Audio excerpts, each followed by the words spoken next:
I've done it again. I've pissed a bunch of people off. People are up in arms. They got the pitchforks out. They're lighting the torches. They're assembling the angry mob, rounding up the posse, going after the varmints that have headed across the trail after committing the offense. I'm just not ready for polite society, Brian. We're bridging from the Jim Cornette experience this past week. We want to keep on top of this while it's topical, and also because it's so goddamn funny. What is the matter with people?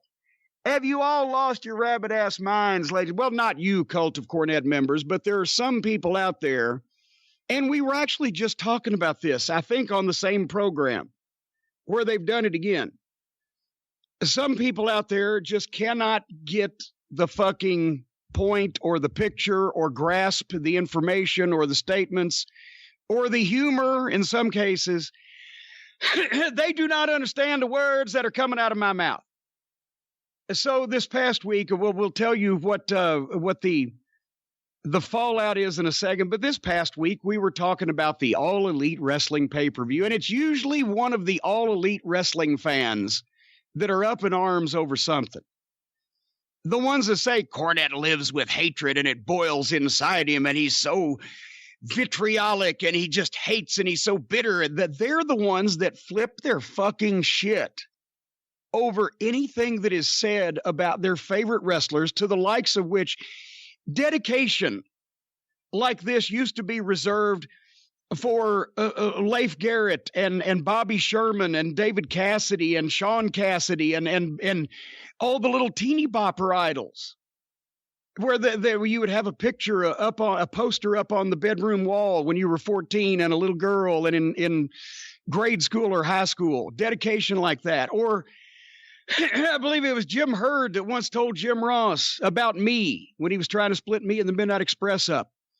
I haven't seen a loyalty like that since Korea.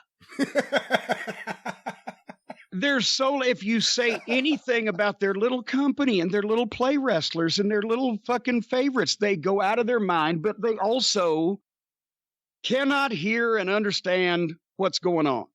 So we have a wonderful example of this on this fine morning, and I want to play. Actually, I want you to play what I said pretty much in passing when we were talking about the All Elite Wrestling pay-per-view about the ring announcer, Justin Roberts. And I've met Justin. I know I met him once. I may have met him twice. Fine guy. And what you see on camera, he's a very happy person, right?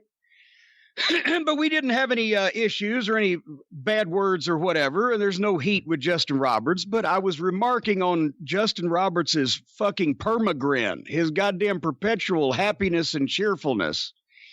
And so play the comments that we made about Justin in passing while we were talking about the pay-per-view, and then we'll come back and we'll tell you what everybody heard from that.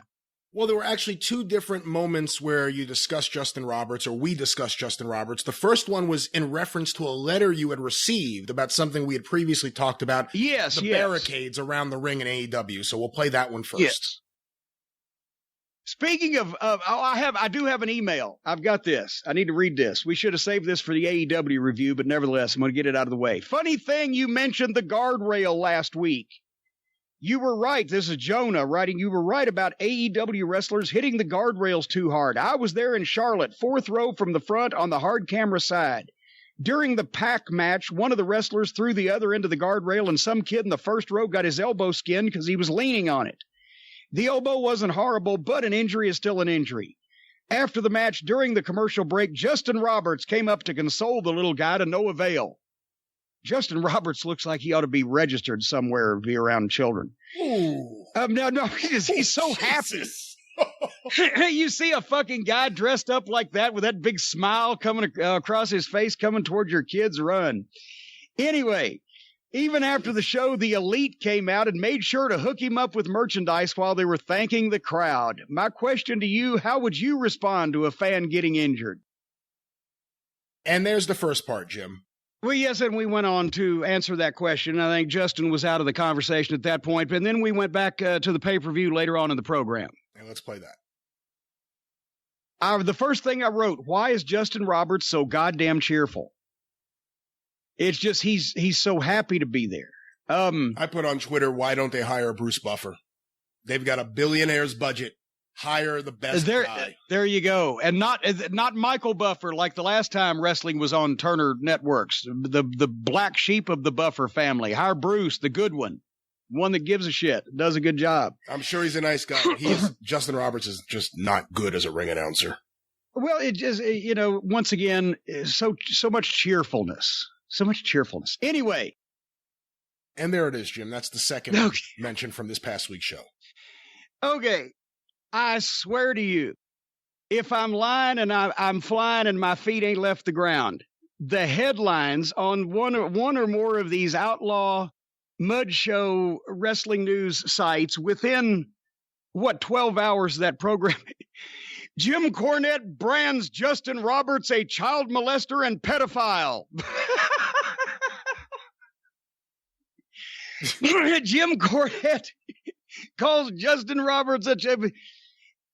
What the fuck? I don't even know how to respond to you fucking people. Listen to this email that I got from some dipshit. And this is why that a lot of things are going on in society today. Because people either read about what somebody said from somebody else, a la Fox News. If you watch Fox News, obviously you think Trump is a fucking not only a good president, but innocent. If you listen to anybody else in the goddamn known world that's talking about the impeachment trial or anything else that's actually happening, the opposite is true. People either hear shit and they, oh my God, he's serious, or they read shit and they read the headline and probably don't even read the article and go, oh my God, how could he say that? So listen to this from John of, I don't know where he's from, whatever the fuck, but he has resigned from the cult of Cornette. This email came in. As of November 16, 2019 at 7:50 a.m., I hereby tender my resignation from the cult. I have a feeling that you're serious about recent comments that you've made. And however, these comments such as these have no place in society. Wait a minute, I'm trying, because this is like 14 fucking paragraphs. So I'm trying to go through this. He's a tenured law enforcement officer of nearly 20 years. He also claims to have a degree in psychology. This guy, whatever, but basically, with the comments directed at Justin Roberts, I personally hope he decides to sue you for defamation of character and slander. I have investigated civil cases such as this, and seen what happens to a person who has been wrongly accused of crimes by slander. In no lesser terms, to call someone a pervert or child molester without cause or evidence has irreparable effects on the wrongly accused. Imagine, Brian, John says here, imagine if All Elite Wrestling fired Justin Roberts because of this. Oh, come on. Imagine if no one employed Justin Roberts because they all believe you. Imagine this is where imagine if Justin Roberts committed suicide. Oh, come on. Because of all the emotional trauma he endured because you shot your mouth off. It would be hilarious if Stephen P. New represented Roberts as a reversal of fortune in your case. Yeah, it would be hilarious because Stephen A. doesn't take cases where there is no case. And B, I would point out that if Justin Roberts committed suicide because of the emotional trauma that he endured for what I said about him, Stephen P. New wouldn't be representing him. He'd be representing his family, but that would be act like I'm joking about suicide, that a suicide that didn't take place and is not going to, and that this guy is drummed up, and that is... Imagine, Brian, if little green men from Mars came down and anal probed the fuck out of Justin Roberts. Imagine, I'd feel pretty damn shitty. And depending on the quality of the anal probing, Justin Roberts may feel shitty as well. Imagine if that happened. Imagine if a gang of angry 9-year-olds hear this and say, we need to be proactive and take this guy out. Imagine if a frog had wings, he wouldn't bump his ass on the ground. What the fuck? No, I can assure you, I think everybody can assure you, John, that All Elite Wrestling is not going to fire Justin Roberts, that nobody else is going to not employ Justin Roberts because they believed me and what you apparently think that I said that I didn't say because it was a joke that everybody fucking figured. I don't remember the words molester, pervert, pedophile. He uses pedophile in here. So this guy wrote 14 fucking paragraphs, including, he apparently is a tenured law enforcement officer of nearly 20 years and has a degree in psychology. Yet from the comments that we played, he's got Justin Roberts ready to be laid out and have words spoken over him and put in the ground.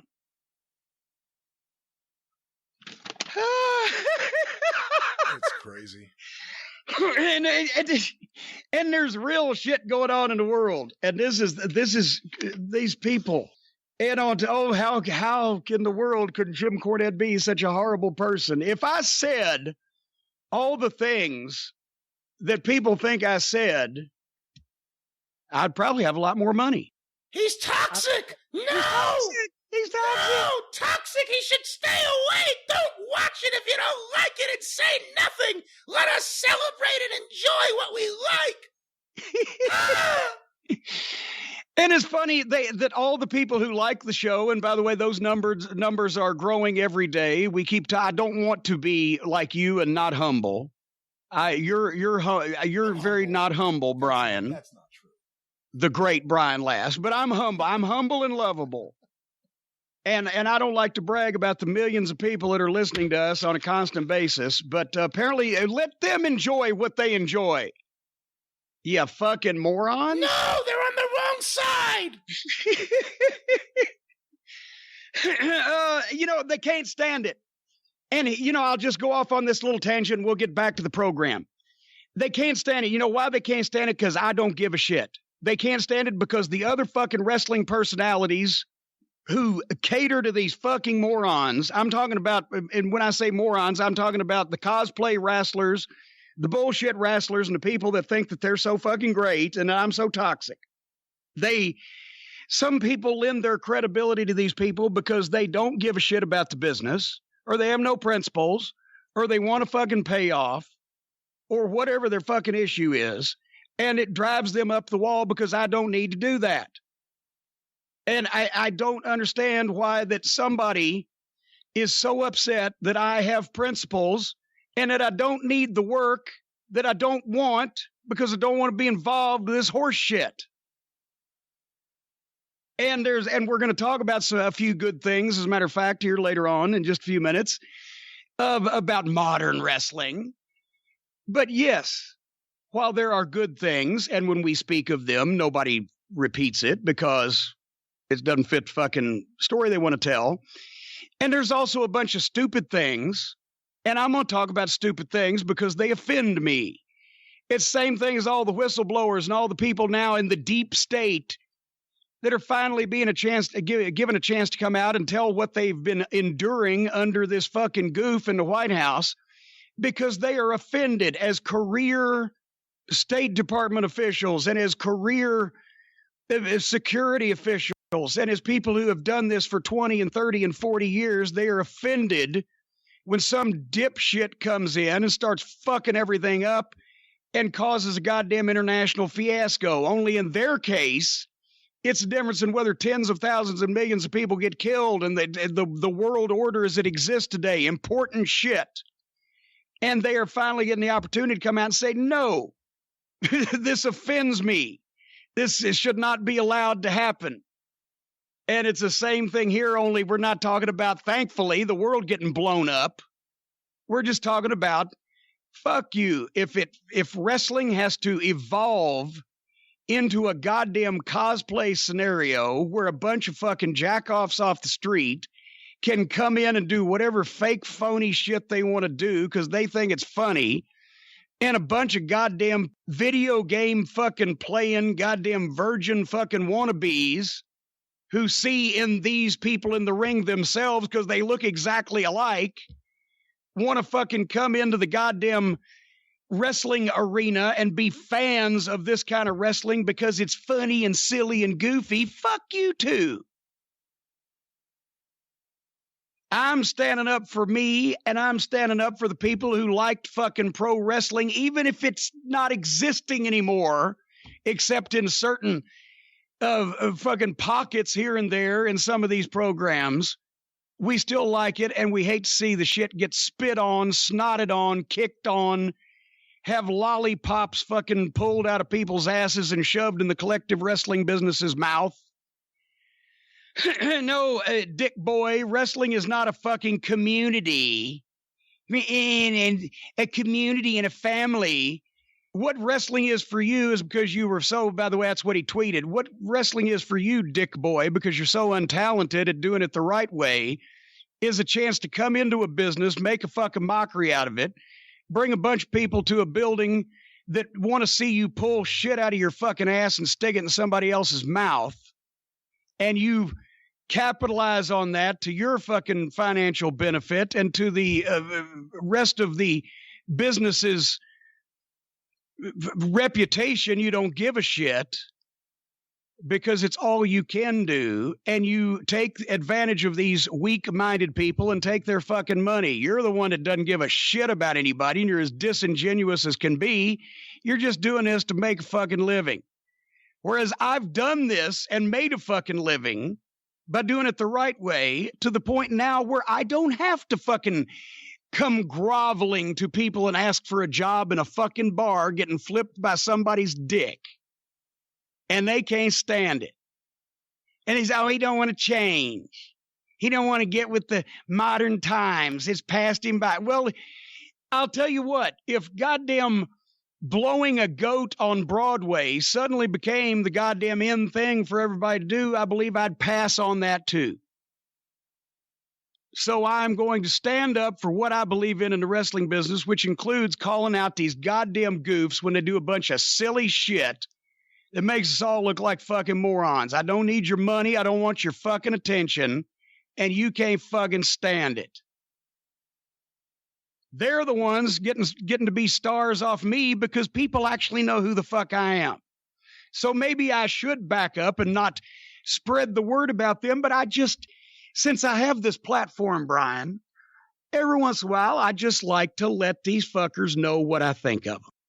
And most of them, although they won't admit it publicly, realize that this is genuine. They will say I'm trying to say it because how can, and other people will say, how can he not see the greatness in jazz hands? Or how can he not love the fact that a legless man is fucking doing spots with a goddamn, guy painted yellow? He's out of touch. I'm out of touch. They can't comprehend in their little pea brains, in their little small minds. They can't comprehend that I just think this is a bunch of shit. They go, he's just saying that. How can he not see the greatness in the man who makes faces? I love this line. I can't remember the name of the guy I stole it from on Twitter. The guy who had jazz hands, who makes faces like his fucking fresh butt plug just fell out. How can you not like that? Because they didn't charm me, and they didn't name moves after me, and they don't fucking pat me on the back all the time, and they don't fucking say we want to include me. Fuck, the whole goddamn thing is silly as fuck. It's like a high school drama class, except that there's more drama in between all of them than what they're fucking learning. Anyway, off of my soapbox.